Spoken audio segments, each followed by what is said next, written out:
मराठी मनोरंजन विश्वातील सर्वात लोकप्रिय अभिनेत्रींपैकी एक म्हणजे प्राजक्ता माळी. पडद्यावर कायम हसतमुख आणि उत्साही दिसणाऱ्या प्राजक्ताच्या आयुष्यात मात्र अनेक चढउतार आले आहेत. आयुष्यात आलेल्या एका वाईट अनुभवाने ती कमालीची बदलली. त्यामुळे प्रेम, लग्न, संसार या गोष्टींवरील तिचा विश्वास डळमळीत झाला. यामुळे नंतर ती करिअर, बिझनेस, कविता, निसर्ग आणि अध्यात्म अशा गोष्टींकडे वळाली. दुःखातून सावरत स्वतःला नव्याने घडवण्याचा तिचा हा प्रवास सविस्तरपणे जाणून घेऊया. प्राजक्ता माळीचे वडील पोलीस खात्यात हवालदार म्हणून कार्यरत होते. मध्यमवर्गीय कुटुंबात वाढताना तिने आर्थिक संघर्ष जवळून अनुभवला. लहानपणापासूनच तिला नृत्याची विशेष आवड होती. लहानपणापासून ती नृत्याच्या कार्यक्रमात हिरहिरीने भाग घ्यायची. डान्सर म्हणून तिने मनोरंजन क्षेत्रात पहिले पाऊल टाकले आणि नंतर ती अभिनयाकडे वळाली. पुढे मालिका, चित्रपट, सूत्रसंचालन अशा अनेक क्षेत्रांमध्ये स्वतःची वेगळी ओळख निर्माण केली. जुळून येती रेशीमगाठी या मालिकेने तिला ओळख मिळवून दिली. त्यानंतर महाराष्ट्राच्या हास्यजत्रेने तिला घराघरात पोचवले. आज ती मराठीतील सर्वाधिक लोकप्रिय अभिनेत्रींपैकी एक मानली जाते. मात्र करिअरच्या यशाबरोबरच तिच्या वैयक्तिक आयुष्यात एक मोठं वादळ आलं. प्राजक्ता एका व्यक्तीसोबत सिरियस रिलेशनशिपमध्ये होती. तिला हे नातं आयुष्यभर टिकवायचे होते. पण कालांतराने तिला जाणवले की तिच्या नात्याचा पाया खोट्यावर आधारित आहे. एका मुलाखतीत तिने याविषयी माहिती दिली. मुलाखतीत तिने सांगितले की तिने तिच्या जोडीदाराला अनेकदा खोटं बोलताना पकडलं होतं.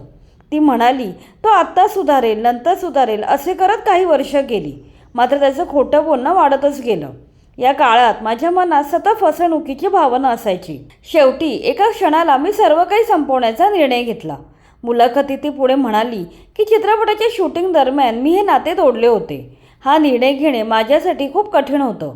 त्या काळात मी पूर्णपणे कोलमडून गेली होती. शूटिंग दरम्यान काय घडत आहे, आपण काय करत आहोत ह्याचंही भान राहत नव्हतं. इतका मोठा मानसिक धक्का मला बसला होता. मी जवळजवळ नैराश्याच्या उंबरठ्यावर पोचली होती. मात्र या काळात अध्यात्माच्या मदतीने मी स्वतःला सावरले. मात्र पुढे मुलाखतीत तिने तिच्या एक्स बॉयफ्रेंडची ओळख कधीही उघड केली नाही. या प्रेमभंगानंतर प्राजक्ताच्या आयुष्यात मोठा बदल झाला. तिने स्वतःकडे नव्याने पाहायला सुरुवात केली.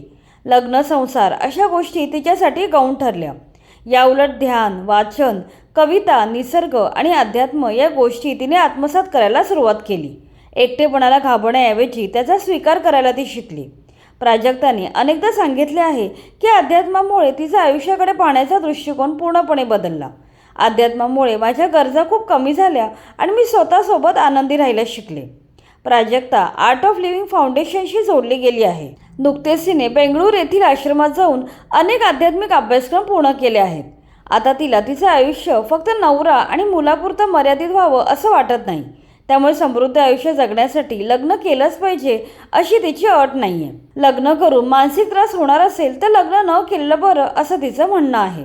प्रेमभंगाचा मोठा धक्का, त्यातून सावरण्यासाठी घेतलेला अध्यात्माचा आधार आणि स्वतःच्या अटींवर आयुष्य जगण्याचा तिचा निर्धार यामुळे ती एक कणखर स्त्री म्हणून समोर येते. एका मध्यमवर्गीय कुटुंबातील मुलगी ते मराठी मनोरंजन विश्वातील सुपरस्टार असा तिचा प्रवास जितका यशस्वी आहे तितकाच प्रेमभंगानंतर स्वतःला नव्याने घडवण्याचा तिचा प्रवासही प्रेरणादायी ठरतो.